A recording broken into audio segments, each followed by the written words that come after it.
Hey, this is Clint. Another session of 15 Minutes for God.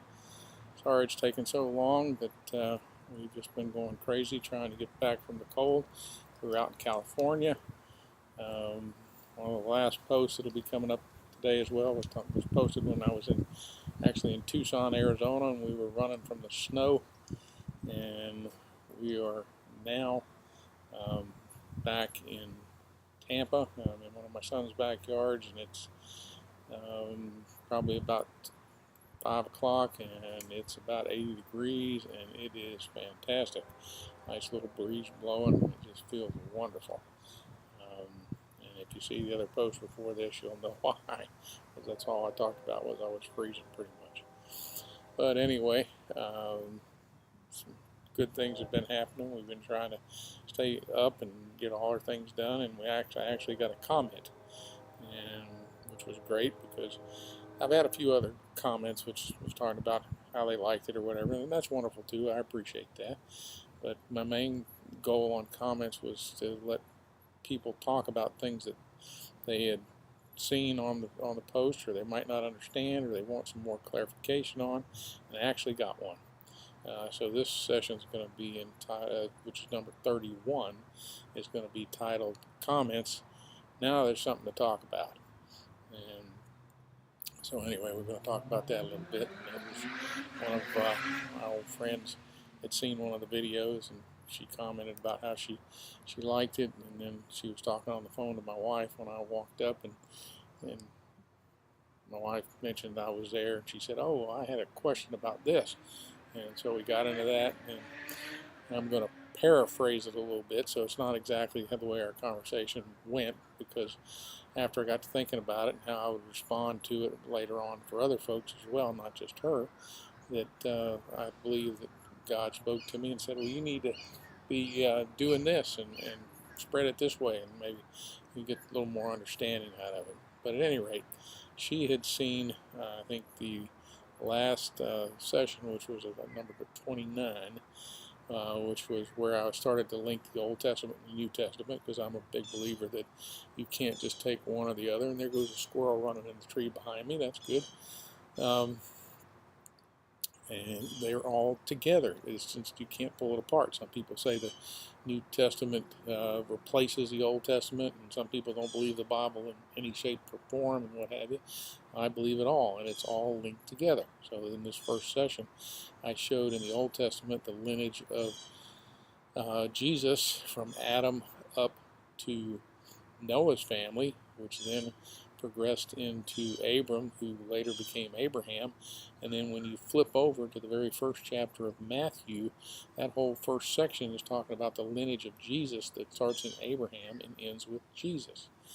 And she mentioned to me that she was Catholic, and that I knew that, and that she had said something about this to the priest, or one of her priests, earlier before I ever posted anything, and didn't get a real good answer from them. But at any rate, her first thing was, well, you didn't really say that Joseph was not the father of Jesus. And when I went back and looked at it, yeah, I kind of skipped over that part. But in one of the sessions before then, I mentioned the fact that Mary was immaculately conceived, impregnated by God with Jesus. She was a virgin. She was set to engage, basically, to marry Joseph.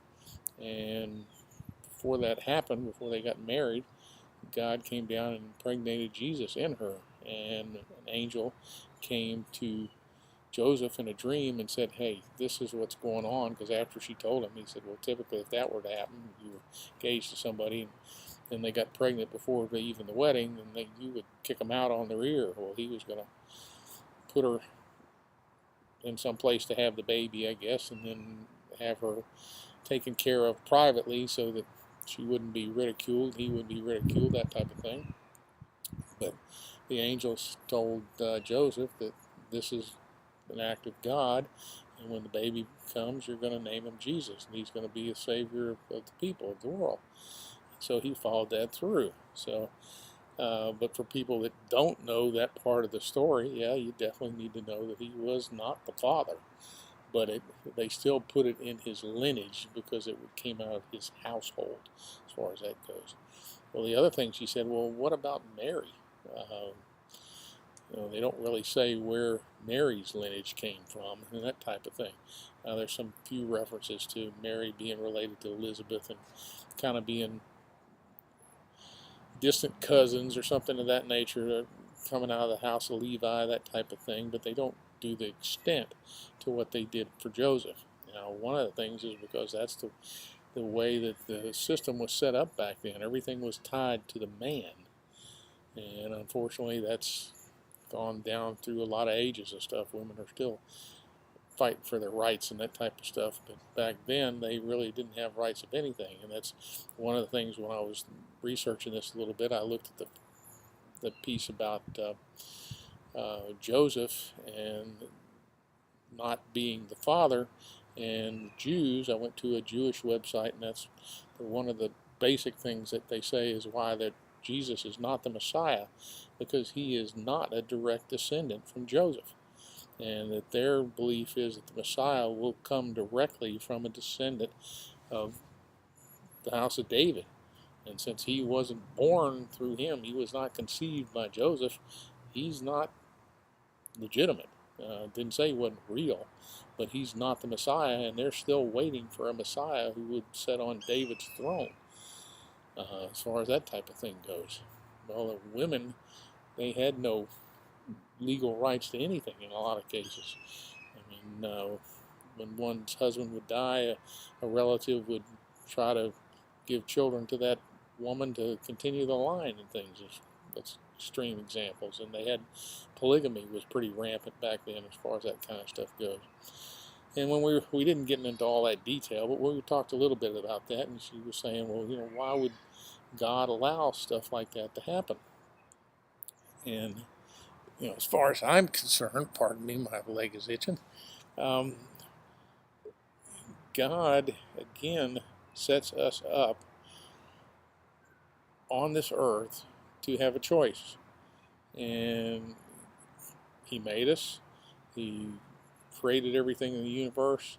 He's put us together. He's set down his laws, his plans, but he's not controlling us day by day, minute by minute. He set the rules, but he's allowing us to make choices, right or wrong, all the way from birth to death. And that's been the way it was ever since they were born, ever since Adam and Eve, basically. And it's progressed all the way up then. There are good people, there are bad people. There are people that make the right decisions, there are people that don't. And so that's the biggest thing I was saying to her, was that when the way they treated women back then, that was a pretty lousy deal. But God didn't step in to stop that, because he gave us the basic ideas of how we should be doing that stuff.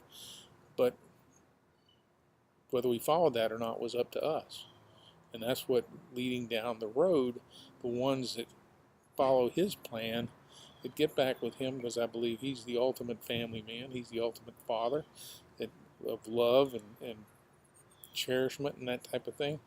That the ones that follow that, those are the ones that are going to be saved and go to heaven. And if you don't do that, you're not. And so, given that, that's part of the reason I don't think anything much was said about Mary. Because the people back then just were treating them just the same way they did cattle or sheep. They'd buy them and sell them and do whatever they wanted with them. And that was wrong. But that's the way the world was in that particular time period.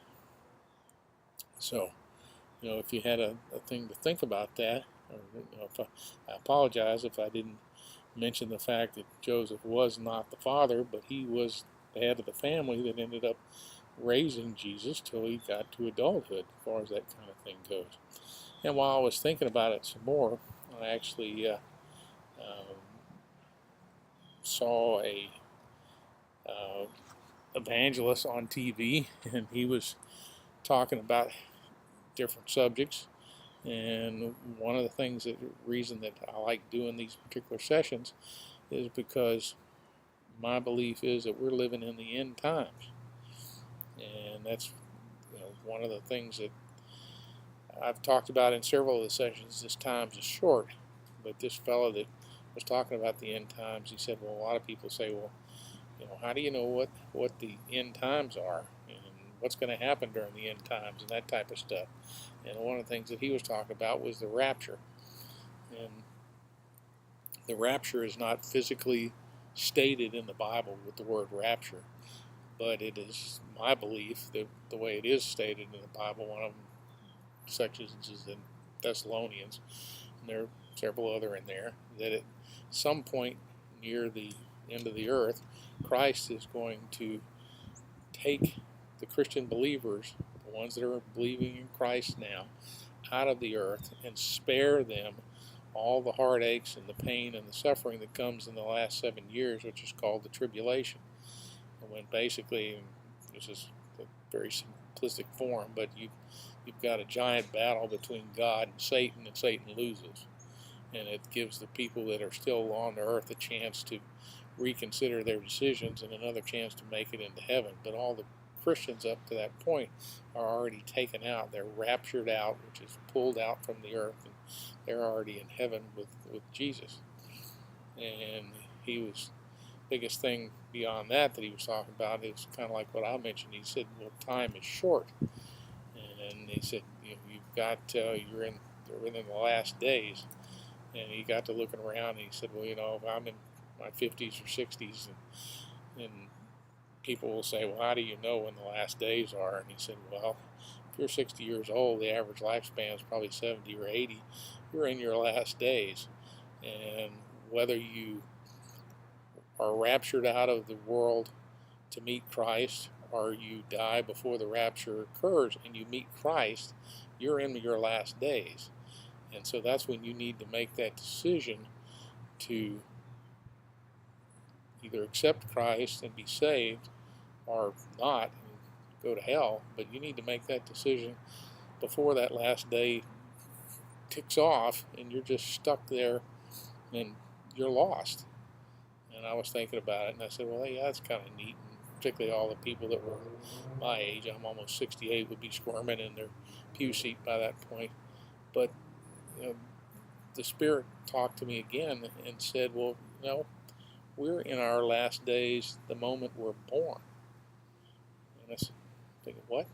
And I got to thinking about it, and I said, well, yeah, as soon as you're born, you're on your way to dying, and there's no guarantee how long you're going to live. I mean, I heard on the news a month or so back about a busload of school kids who were on a trip to Disney World, and the bus got wrecked, and a whole bunch of them died, or kids will run across a street, or they drown in a pool. That happens a lot in Florida. And just there's car wrecks every day, and all of us know people that went to school with us at different ages that didn't make it for one reason or another. You never know when you get up. If I get up out of this chair and start to walk to the front of the house, whether I'm going to drop dead or not. Your last days could be when you're 5 or 6. So it's our job as Christians to initiate as many people as possible to the fact that this is a very short period of time and this is our last days, and even down to the children level. There's plenty of books that you can get to kids, and if you're parents, you should be educating those little kids on who God is and why God did the wonderful things He's done for us. And what we just need to do is believe in Jesus Christ and ask for forgiveness and give God the glory, and He'll take care of us. And so, anyway, this was another short one. I'm going to be doing some more posts up afterwards, but I really appreciate this lady calling and asking the question. And if there's more of you out here that have questions, or if I messed up on something, give me a holler. Let me know. Text it, email it, whatever you could do. Just let me know about it, because it gives us another chance to broaden it, and it gives a chance for the Spirit to speak to me and just do some wonderful things, because it's all God's doing. It's not mine, and I certainly don't think of these things on my own. God does that stuff, and He puts it in there for our benefit, not for me. And anyway, I'm going to go into prayer. Father, bless us all. keep us in your family, hold us together. I know you want us all to end up with you, and let us see the things that we need to do to be able to do that. I'd like to ask for prayers for my oldest son and his wife. His wife is in the hospital, has been in the hospital for about a week now or more. She has kidney issues and maybe lung issues as well. They still don't know everything that's going on. They're Christians. They love you, Father, and they need your help. I just pray for them, and I would ask folks if they would pray for them. I would appreciate it. Watch over my two aunts. My wife's aunt that was in hospice, but I'm going to give a praise report. She seems to be getting stronger, and maybe is going to be actually out of hospice, which is amazing. And she's like 94 years old. It's really super. And just thank you so much for her. Thank you for the opportunity for us to stay here with my other son and with my grandbabies. And we had a good time with my grandson the other night when he stayed with us in our RV, and bless him and help him get through all this time. It's his mom that's in the hospital. And just keep us all together. And I want to give you all the glory, and we ask everything in Jesus' name. Amen. Thank you, guys. Another short one. Appreciate you listening in. Prayers, questions, concerns, any of those type of stuff, just give me a holler. Send me an email. I'll do whatever I can, and I'm not going to mention any names unless you tell me you want to. If you like us, give us that big old thumbs up. See, that thumb's getting bigger. We'd love to have that. And it's not for my benefit. It's to spread the word so somebody that might not have heard it will and be saved. That God says it's going to be a remnant, but we can do everything we can to make that remnant as big as possible. And I'll take all the help I can get. If you like us, subscribe. Definitely, you can see it on Facebook, my Facebook, as well as a direct link to 15 Minutes for God if you want to get that and pass it to your friends. I don't know how to do all that stuff, but I know you guys do. But at any rate, we appreciate it, and we'll see you soon. Thank you.